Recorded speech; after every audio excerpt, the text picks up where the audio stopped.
Indonesia sedang mempercepat modernisasi pertahanannya. Bukan hanya membeli pesawat tempur, tetapi juga memperkuat radar, mobilitas militer, persenjataan udara, hingga kekuatan laut. Menariknya, beberapa alutsista ini sudah mulai masuk atau dipersiapkan untuk memperkuat TNI sepanjang 2026. Dan kalau semuanya digabungkan, terlihat bahwa Indonesia tidak hanya mengejar jumlah senjata. Indonesia sedang membangun kemampuan untuk mendeteksi, bergerak, dan merespons ancaman dengan lebih cepat. Kita mulai dari nomor 4. Radar Ground Master 403 atau GM-43 dari Prancis.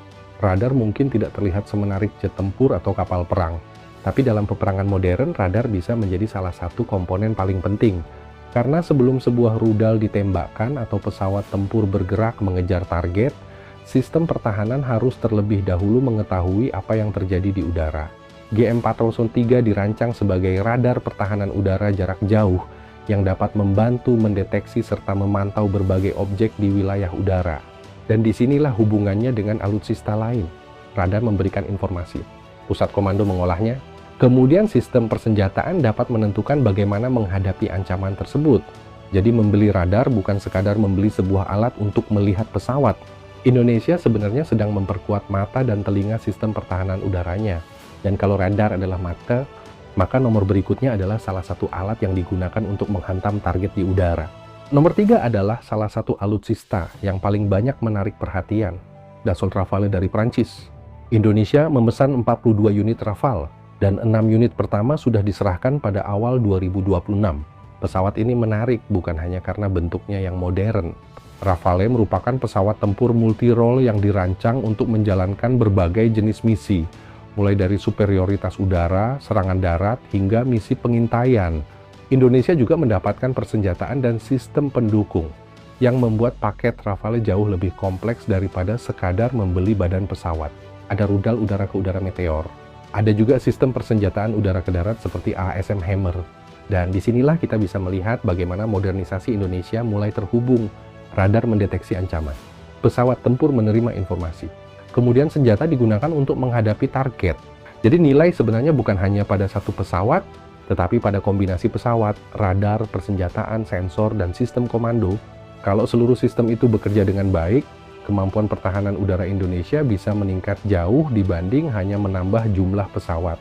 Namun Rafale bukan satu-satunya perubahan besar, karena Indonesia juga membutuhkan kemampuan untuk memindahkan pasukan dan logistik dalam jumlah besar ke berbagai wilayah. Dan untuk itu, Indonesia memiliki A400M, nomor 2 adalah Airbus A400M Atlas. Kalau Rafale bertugas membawa persenjataan dan menghadapi ancaman di udara, A400M memiliki pekerjaan yang sangat berbeda. Pesawat ini dirancang sebagai pesawat angkut militer strategis. Artinya Indonesia bisa menggunakannya untuk memindahkan personel, kendaraan, peralatan, dan logistik dalam jumlah besar. Kenapa kemampuan ini penting? Karena Indonesia bukan negara dengan wilayah yang kecil. Kita memiliki ribuan pulau dan jarak yang sangat jauh antara satu wilayah dengan wilayah lainnya. Dalam kondisi normal, kemampuan angkut mungkin terdengar biasa. Tapi dalam situasi darurat, perannya bisa berubah menjadi sangat penting. Misalnya ketika terjadi bencana besar, atau ketika pasukan dan peralatan harus segera dipindahkan ke wilayah tertentu, atau ketika bantuan logistik harus dikirim dalam jumlah besar dan waktu yang singkat. Jadi kekuatan militer bukan hanya tentang seberapa kuat senjata yang dimiliki, kemampuan memindahkan kekuatan ke tempat yang membutuhkan juga merupakan bagian dari daya tangkal. Dan menariknya setelah melihat Rafale dan A400M, kita mulai melihat pola yang sama. Indonesia memperkuat kemampuan udara, Indonesia memperkuat radar, Indonesia memperkuat mobilitas. Tetapi ada satu alutsista yang membuat modernisasi tahun ini terasa jauh lebih berbeda. Karena alutsista berikutnya bukan pesawat, bukan radar, bukan pula kendaraan darat, melainkan sebuah kapal besar dari Italia yang sedang dalam perjalanan menuju Indonesia. Dan inilah yang paling menarik, ITS Giuseppe Garibaldi dari Italia. Kapal induk ringan ini telah meninggalkan Italia pada 24 Agustus 2026 untuk menuju Indonesia.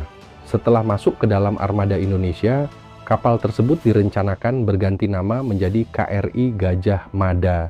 Kapal ini dijadwalkan tiba di Indonesia sekitar pertengahan September. Dan ada satu hal yang harus diluruskan, ini bukan kapal induk raksasa seperti yang dimiliki Amerika Serikat. Giuseppe Garibaldi merupakan kapal induk ringan dengan kemampuan operasi udara yang berbeda, namun bagi Indonesia kehadirannya tetap sangat signifikan. Karena kapal seperti ini dapat memberikan platform besar untuk operasi helikopter, bantuan kemanusiaan, evakuasi, transportasi, hingga operasi gabungan. Yang menarik, kapal ini juga akan menjadi bagian dari kekuatan laut Indonesia yang semakin kompleks. Tetapi tantangan sebenarnya justru dimulai setelah kapal tiba. Karena memiliki kapal induk tidak otomatis membuat sebuah negara menjadi kekuatan laut besar. Kapal tersebut membutuhkan awak terlatih, pemeliharaan, logistik, kapal pengawal, pesawat atau helikopter, serta sistem komando yang semuanya harus berjalan bersama. Jadi kalau kita melihat 4 alutsista tadi, sebenarnya ada satu pola. Radar untuk melihat, Rafale untuk bertempur, Eparuse untuk bergerak, dan KRI Gajah Mada untuk memperluas kemampuan operasi di laut. Indonesia mungkin belum menjadi negara dengan militer terbesar di dunia, tetapi arah modernisasinya semakin jelas. Dan ketika kapal induk ringan dari Italia itu akhirnya memasuki perairan Indonesia, sejarah TNI AL akan memasuki babak yang baru. Karena untuk pertama kalinya Indonesia akan memiliki kapal induk.